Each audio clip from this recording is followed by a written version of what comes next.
Hello, dear viewers. I am a global nationalist. I support nationalism in my country, India, and in all countries around the globe. Today, I am going to be talking about France. Today, I want to talk about the elections that will be held in France for the president. Let's begin. So, the first round of the 2022 French presidential election will be held on the 10th of April. And the 24th of April will hold the second round. To explain this, I'll just say that in presidential elections in France are divided into two parts, two rounds. The first round will have the top 12 candidates, and the second, and of those, the second round will be held between the two candidates who get the most votes in the first round. So let me introduce the candidates. So far all 12 candidates have made it onto the official ballot for the April 10th first round of France's presidential election. Alas, yeah. So here they are. Um, there are 12. I will only be focusing on a few of them.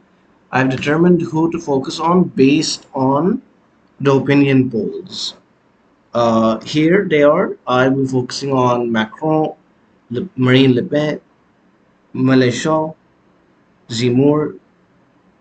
These are the top four. So these are the most influential in the election. So I'll be focusing on them. So let me start with Macron, the current president and the leader in the polls. He was elected in 2017 as an independent centrist. His party is called En Marche. Um,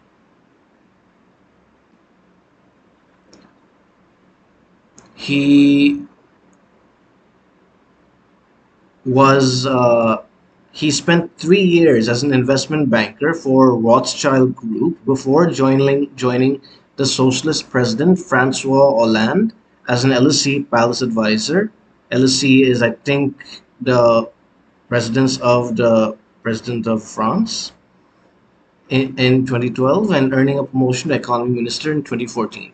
That's why he could be promoted. Then in 2017, he broke away from Hollande because Hollande's polls were falling. He was very unpopular. And Macron won in 2017 on a centrist platform, drawing support from mainstream left and right alike for his party called the La République En Marche Party.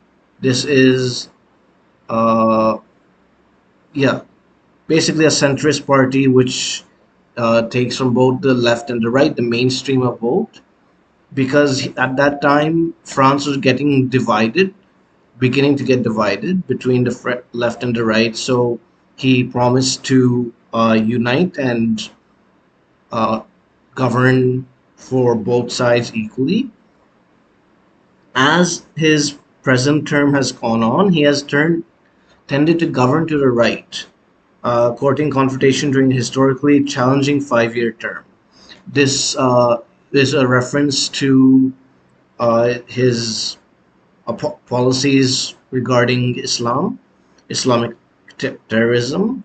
There was the beheading of a high school teacher in France, I think a year ago, because he had supported Charlie Hebdo, who had drawn cartoons of Prophet Muhammad, and he was beheaded by one of his students. And so there have been other terrorist attacks, Islamic terrorist attacks in France during his term, and he has condemned them and has described Islamic terrorism and ideology as a threat to France. But he has so far not announced as a policy for election that he will greatly reduce immigration or increase deportation. That's not a major promise of his, but he has said that he will be tough on Islamist terrorism.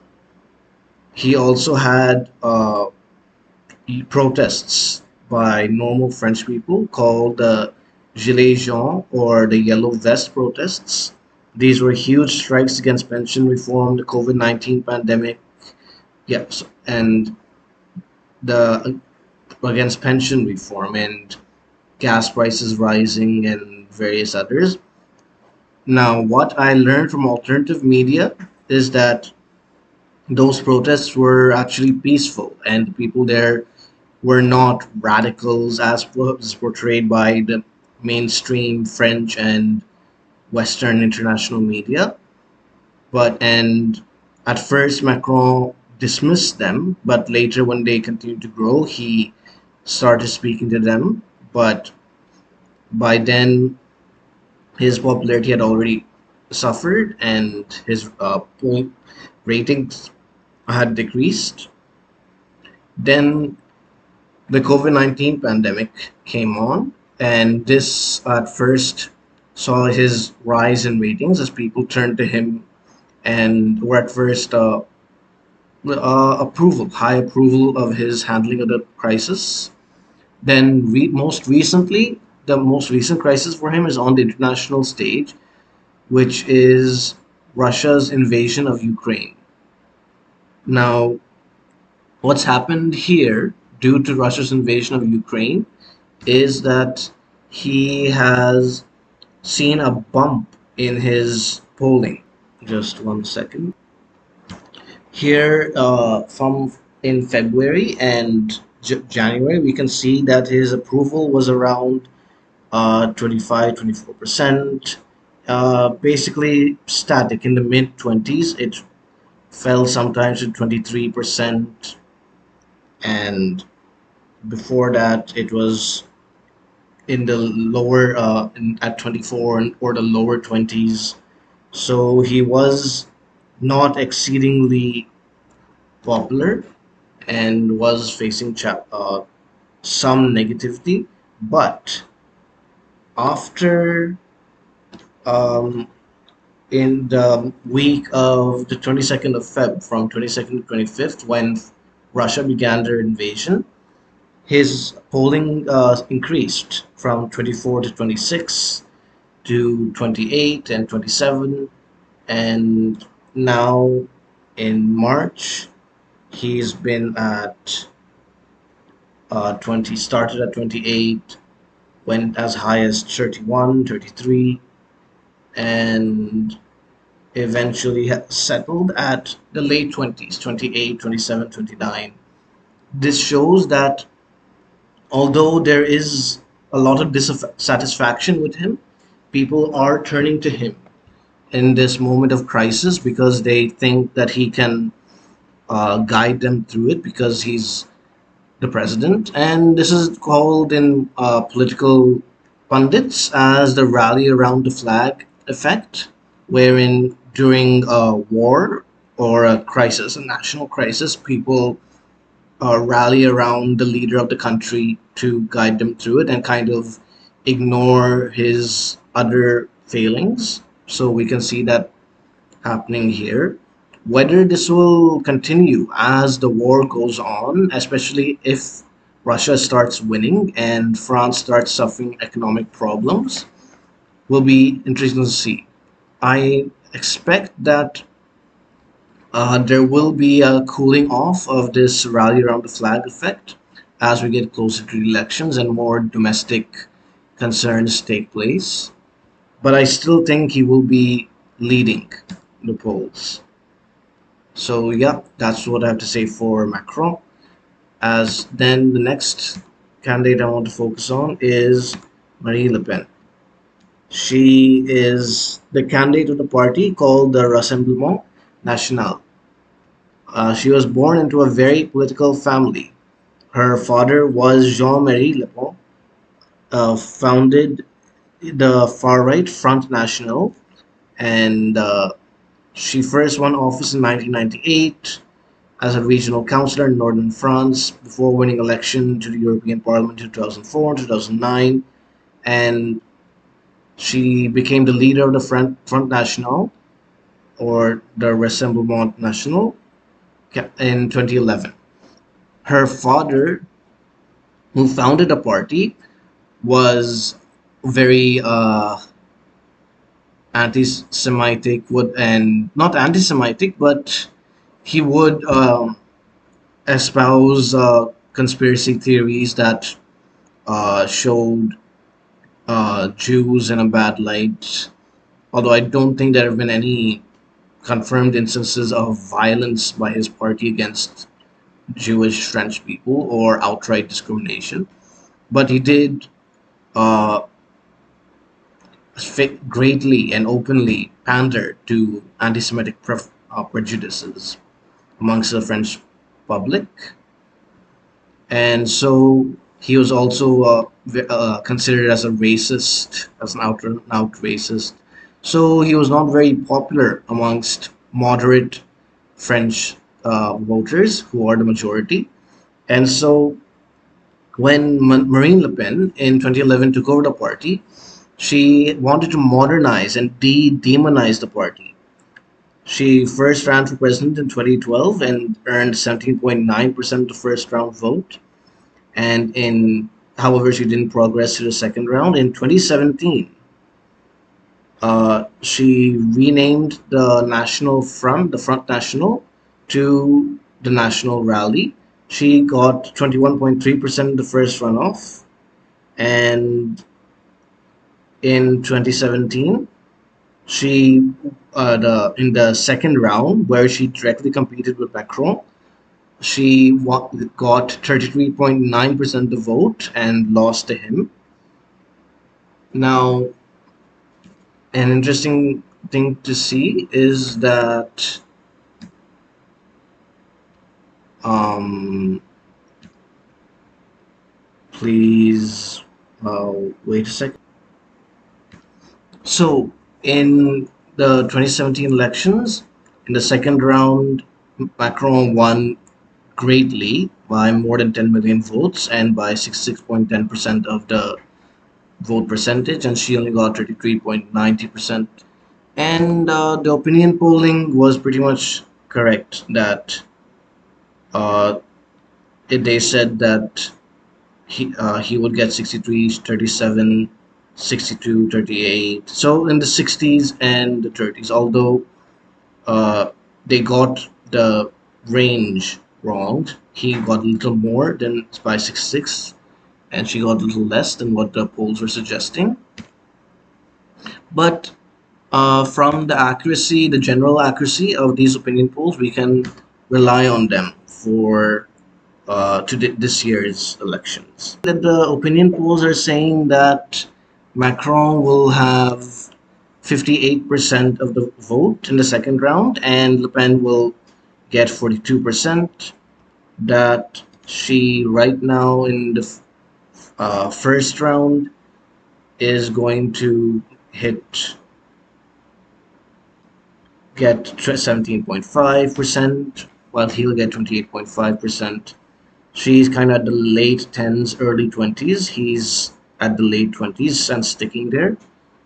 So, yeah, it's clear that she'll get to the second round, which is why I'm not even talking about the first round with respect to her and Macron. That her vote share has increased from the early 30s to the early 40s, and his vote share has decreased from the late 60s to the late 50s. While he's still above her, she is increasing. And if uh, something dramatic happens between now and second round, we could and see that this gap 58 to 42, 55, 45, 53 to 46, narrowing, and it could make the election a bit dicey for Macron, who is right now seems to be the favored candidate. So, yeah, she will do better these elections, but she's still unlikely to win, which is okay for her. If she keeps up this momentum and gets more seats in the legislature in France and can win some regional seats in the provinces, then she can put more pressure on Macron and kind of get him to uh, go further right and embrace a more nationalistic position. And because she is a nationalist, which will be good for France, in my opinion. Of course, I'm not telling French viewers or voters who to vote for. I'm not trying to interfere. I'm just giving my own personal opinion. Yeah. So this quick disclaimer: please don't send the French government to arrest me for election interference. The third guy I want to talk about is Jean-Luc Melenchon. This is because, according to the polls, he is the third with 13%. So, what does he want? What and who is he? He is born in Morocco to Algerian-born French nationals, and he joined the Socialist Party in 1976 and 19.58% of the vote in 2017, but could not get past the runoff and so could not get to the second round. And there's not much I can say about him except that he is simply trying to unite the leftist candidates because there are a lot of leftist candidates and they're all very divided. There's not much unity amongst left wing voters. And so he is trying to unite them and is trying to deprive. He was deprived of some of the support he enjoyed during his first two bids after the French Communist Party decided to field its own candidate this time around. Candidacy failed, and so uh, he will be the front runner from the left. I myself am not a leftist, but I'm glad that I do recognize some of their positions and belief systems have some validity. And so uh, I'm glad that there is still some presence amongst the French left, but I do think that the rest of the French left candidates should drop out so that the left wing voters of France can unite behind Mélenchon. Now I want to talk about Zemmour, who is at 10% according to this poll on the 26th of March. He is the most interesting French candidate. I'll just show. And he has been convicted 3 times for hate speech, most recently in January. He, yeah, basically these are some of the proposals he's given.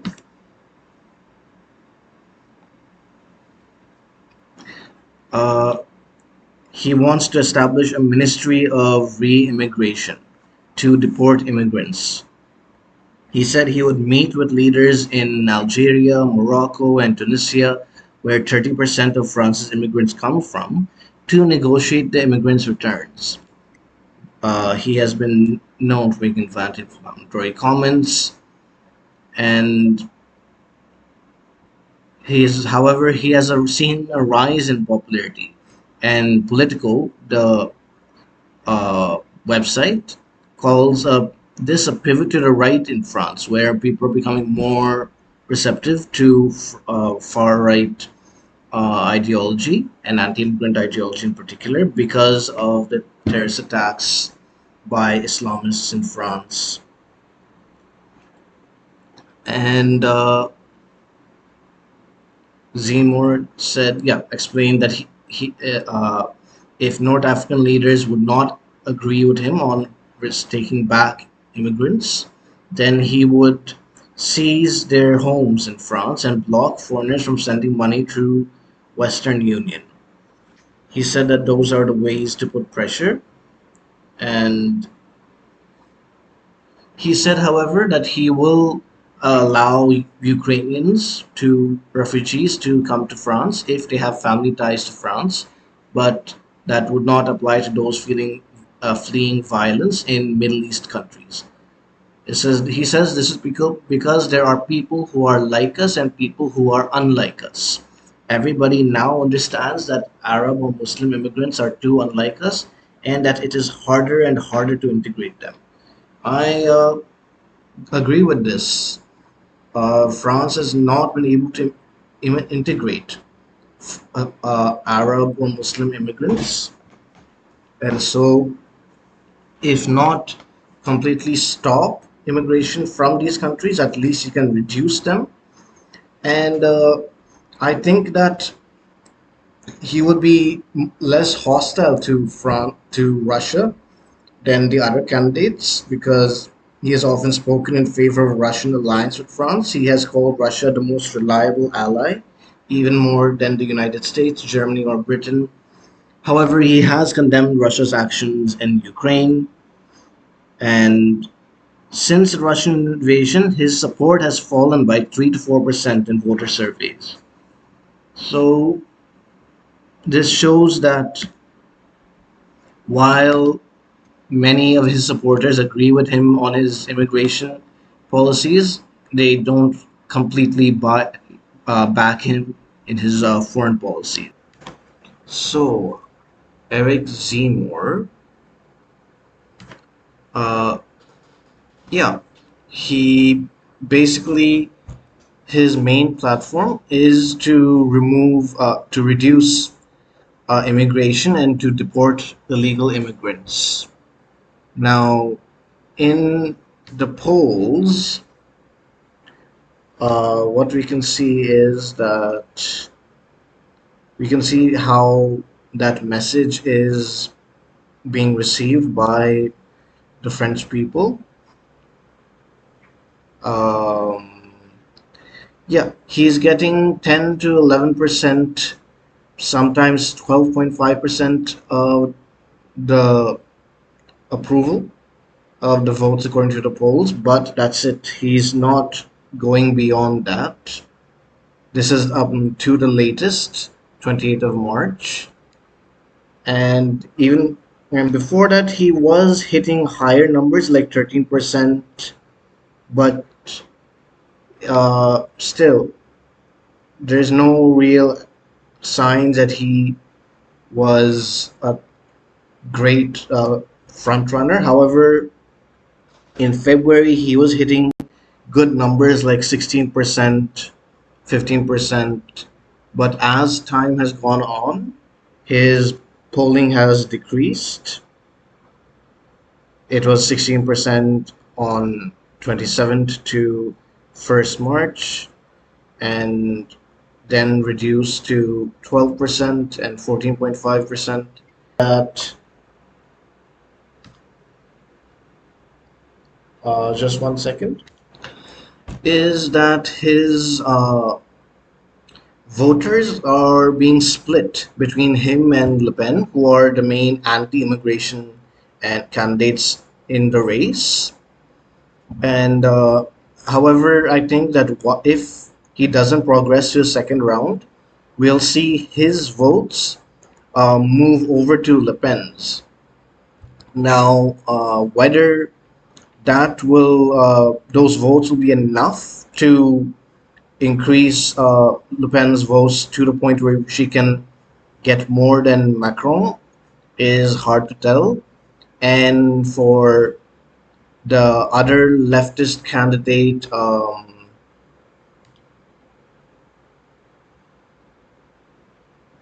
Jean-Luc Melenchon, if he doesn't progress, I really don't know where his votes will go. Maybe they'll go to Macron, but even that's unlikely.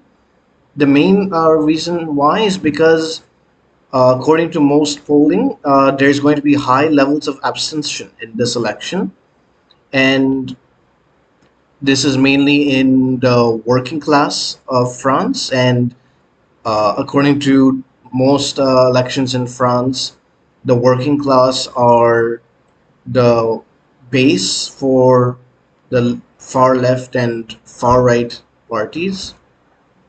And if they're not going to come, if he doesn't progress to the second round, it's unlikely that all of those left-wing votes will go to Macron because um, there's simply because unlike because simply Macron has not done enough to reach out to the left. He is a centrist candidate, true, but on certain issues he is on the right more, and he has, uh, at least in perception, veered more to the right as his term went on. So it's possible that only some of the leftist votes will move to him, and the majority of left voters simply won't vote out of apathy. And also, because this election seems to be a done deal already, with most people believing that Macron will win, it's possible that Macron's own voters will not come to vote, thinking that others will vote for him.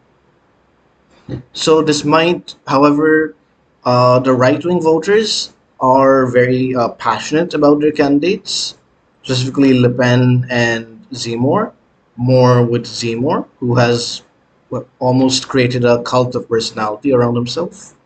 Not deliberately, I think, but unintentionally, it's happened. And so, yeah, I think low uh, turnout will help the right and of the most, but it'll also help Macron a little, but it'll really hurt the left.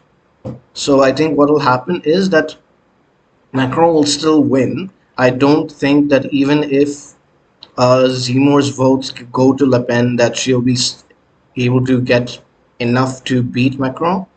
However, if Macron is elected, because so much of the population has turned to the right, especially on issues about immigration, he will have to start implementing policies that favor those views amongst the populace.